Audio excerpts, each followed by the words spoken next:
mengapa market beberapa hari ini cenderung koreksi ya, dan juga apa prediksi dari bank-bank besar Amerika mengenai situasi market saat ini. Halo teman-teman, selamat datang di channel saya.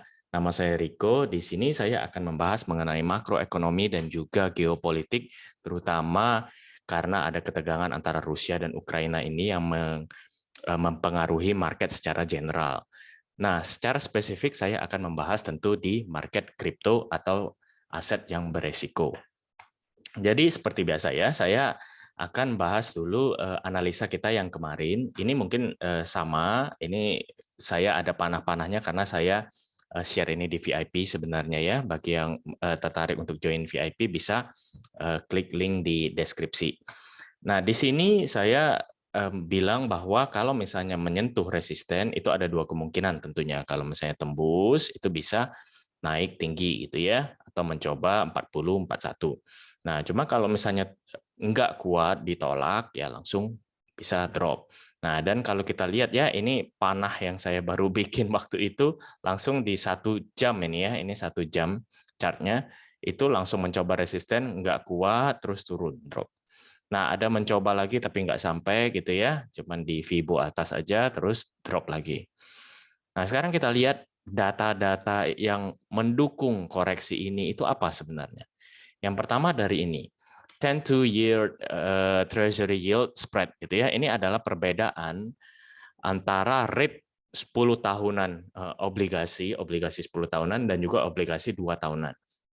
Logikanya mereka itu rate-nya pasti berbeda gitu ya, 10 tahun dan 2 tahun gitu. Bayangin kita megang aset 2 tahun dan 10 tahun ya pasti persentase yang kita dapatkan nanti akan berbeda dong. Nah, kalau kita lihat ini terus menurun perbedaannya itu. Jadi hampir mendekati nol.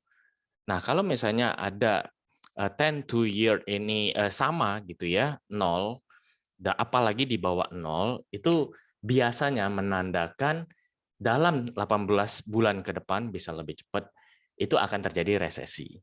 Nah, itu yang biasanya dipakai analis-analis gitu ya, karena ini secara historis itu memang benar gitu. Jadi kalau misalnya indikasinya itu bisa kelihatan kalau ini sudah turun terus sampai ke nol atau di bawah nol ya orang udah pasti panik. Nah, ini sudah mendekati ya. Kalau kemarin tinggi-tinggi itu ya nggak masalah gitu, tapi kok turun terus. Nah, jadi ini menyebabkan kepanikan tentunya.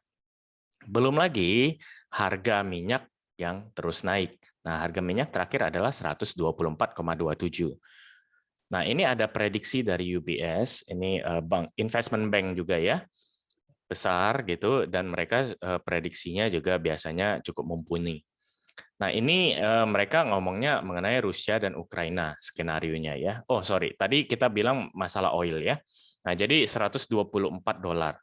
Nah, sekarang ada prediksi dari Goldman Sachs dan JP Morgan yang mengatakan bahwa ini bisa mencapai 150 harga oil ini. Dan juga malahan JP Morgan bilang bisa sampai 180 dolar gitu, 180 dolar. Nah, bayangin kalau kenaikannya tinggi seperti itu, biasanya kalau misalnya sampai 150 dolar itu inflasi di Amerika bisa bertambah sekitaran 2%.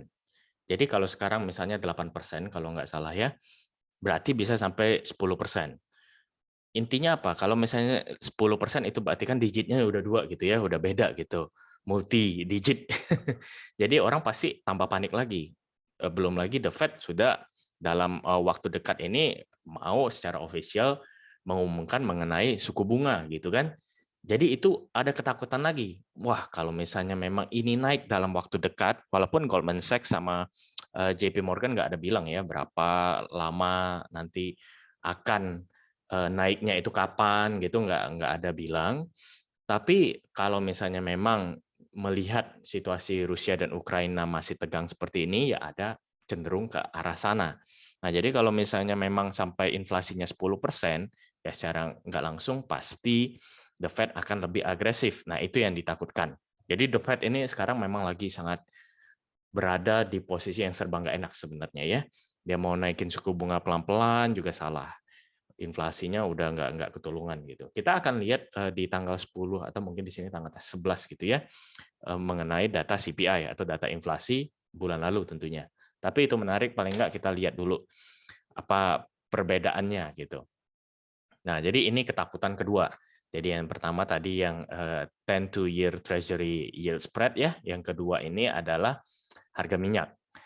Nah, yang ketiga itu dari UBS ini ada membuat skenario mengenai ini S&P 500 ya, tapi korelasinya kan mirip-mirip biasanya dengan BTC atau market crypto secara keseluruhan lah ya. Nah, ini pergerakannya pun kan mirip, ini turun, ini ada sempat kenaikan sedikit, terus turun lagi, ya beginilah posisinya. Jadi dia ada bikin 3 skenario. Yang pertama, skenario tentu kalau misalnya ada de-escalation atau mungkin ada solusi gitu ya mengenai konflik Rusia dan Ukraina ini. Entah itu damai kayak atau ada negosiasi lah atau apa gitu ya yang memang menyebabkan perang turun, perang nggak jadi lagi lah gitu atau nggak apa namanya nggak berlangsung lagi gitu ya. Nah itu bisa membuat S&P 500 naik tentunya rally, terus mulai nge-flat gitu. Nah tapi ini skenario terbaiknya ya. Tapi kalau kita lihat dia pun nggak bilang ini bisa ke all time high. Itu yang pertama. Yang kedua, uncertainty. Jadi kalau misalnya seperti ini terus, eh, nggak ada eskalasi, nggak ada penurunan juga, nggak ada deeskalasi gitu. Jadi nggak ada perubahan, begini terus, masih berlangsung, tapi progresnya nggak ada. Nah, itu bisa jadi cuma sideways di sini, ada kenaikan sedikit terus sideways. Itu ya kira-kira ya. Jadi mirip lah kalau dengan BTC juga bisa kita lihat. Jadi sekarang di posisi misalnya 4.300 ya mungkin naik ke 4,5 gitu. Kalau 4,5 berarti naiknya nggak sampai 10%. Bayangin ya, paling 5%-an. Sorry. Nah, yang tentu skenario terburuk itu adalah misalnya ada peluncuran nuklir atau perang dunia ketiga itu bisa dropnya sampai 3.700 itu terus baru pelan-pelan kalau misalnya sudah sampai bottom itu baru bisa naik lagi. Jadi ini memang semua tergantung dengan konflik antara Rusia dan Ukraina ini. Nah, ini kita lihat secara makro semua ya. Jadi 3 skenario ini dan juga 3 berita atau 3 pertimbangan ini. Jadi treasury yield, Rusia dan Ukraina, sama harga minyak. Nah, kalau dari market crypto sendiri apa? Nah, kemarin itu ada berita mengenai Andre Cronje sama Anton itu ya. Kalau Andre itu ngetop sih memang di dunia kripto. Itu mereka, itu saya ada share juga by the way ya di Telegram dan Instagram. Itu mereka adalah tim dari FTM, YFI segala macam. Biasa ya kalau orang-orang kripto ini biasanya bukan kecuali memang mereka mau cuma satu fokus di satu project aja gitu ya. Tapi ada juga yang banyak project gitu. Jadi misalnya contoh kayak Anton sama Andre ini memiliki banyak project-project kripto. Nah, ini ada tweet-nya gitu ya dari si Anton. Dia bilang bahwa Andre dan saya memutuskan bahwa kita akan menutup kontribusi ke DeFi atau kripto. Jadi ada sekitar 25 aplikasi dan layanan yang kami hentikan pada 3 April 2022. Nah, jadi misalnya contohnya yearn.finance gitu ya. Jadi memang .fi ini nggak bisa pakai lagi, jadi pakainya yearn.finance. Terus keeper.network, pakainya thekeeper.network, segala macam lah itu. Nah, tapi intinya yang orang takutkan itu adalah ya mereka ini ada apa gitu, pertimbangannya apa kok tiba-tiba langsung ini aja berhenti. Dan bukan hanya dari DeFi aja ya, dari kripto gitu. Jadi tentu mereka juga pasti ada pertimbangan tersendiri yang mereka tidak share ke publik gitu. Walaupun sebenarnya kalau kayak FTM, kayak apa gitu ya, kayak IFI, semuanya ini pasti masih berjalan. Bukan berarti ini rakpul gitu. Masih berjalan karena komunitas masih ada, tim yang lain masih berjalan gitu ya. Tapi tokoh-tokoh ini kan penting ya. Seperti contoh misalnya Vitalik tiba-tiba bilang, oh mau berhenti dari ETH. Ya itu pasti membuat kripto ini guncang gitu. Walaupun sebenarnya mungkin dia ada pertimbangan sendiri, mungkin mau menghabiskan waktu dengan keluarga, kayak apa, kayak kita kan nggak tahu ya. Nah, itu mempengaruhi tentunya karena dia punya banyak tadi ya sekitar 25 aplikasi. Nah, jadi memang ada kepanikan tersendiri, terutama di koin-koin yang disebutkan tadi ya, koin atau token itu. Jadi tentu sentimen kripto jadinya kurang bagus gitu. Nah, jadi memang itu otomatis membuat market juga ikut turun. Walaupun sebenarnya kalau kita lihat dari institusi itu meningkatkan exposure mereka ke Grayscale Bitcoin Trust karena diskonnya hampir 30% gitu ya kalau kita lihat. Dan nggak ada penjualan yang signifikan gitu dari high profile GBTC backers. Jadi dari investor-investornya belum belum terlalu banyak menjual gitu ya. Nah, kita lihat mungkin ini perbedaan antara memang retail dan whales gitu ya. Kalau whales atau investor besar itu cenderung memang mereka kan berpikirnya jangka panjang ya. Jadi kalau misalnya memang mereka mendapatkan harga yang cukup positif, itu apalagi mereka kan ini menyerahkan kepada Grayscale. Mereka percaya dengan Grayscale, cara manage-nya gimana. Nah, itu bisa berarti kemungkinan jangka panjangnya mereka pasti dalam tanda kutip untung gitu ya. Walaupun nggak tahu kapan. Nah, cuma kalau retail seperti kita-kita ini kan mulai panik. Ada penurunan begini aja langsung panik gitu ya. Jadi memang apa boleh buat.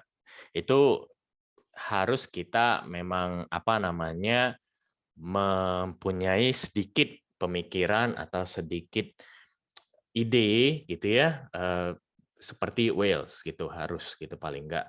Kalau kita jangka panjang oke, berapa kita lihat support besarnya di berapa, oke kita beli di situ harusnya lebih aman gitu ya. Apalagi kalau kita bisa staking segala macam atau kita simpen aja karena duitnya memang sering banget ya kita dengar uang dingin segala macam.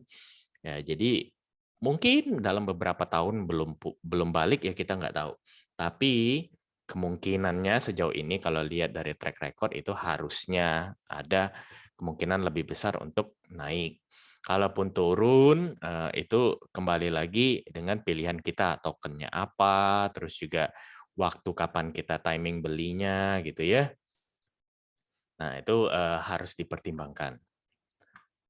Terus kita melihat dari segi data. Kalau dari data, kalau dilihat dari open interest, funding rate gitu ya, memang ini open interest terutama itu lebih ke arah turun, walaupun lebih ya flat ke turun lah ya.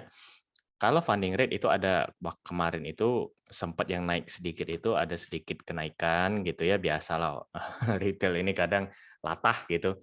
Wah, ikut ngelong waktu naik gitu ya.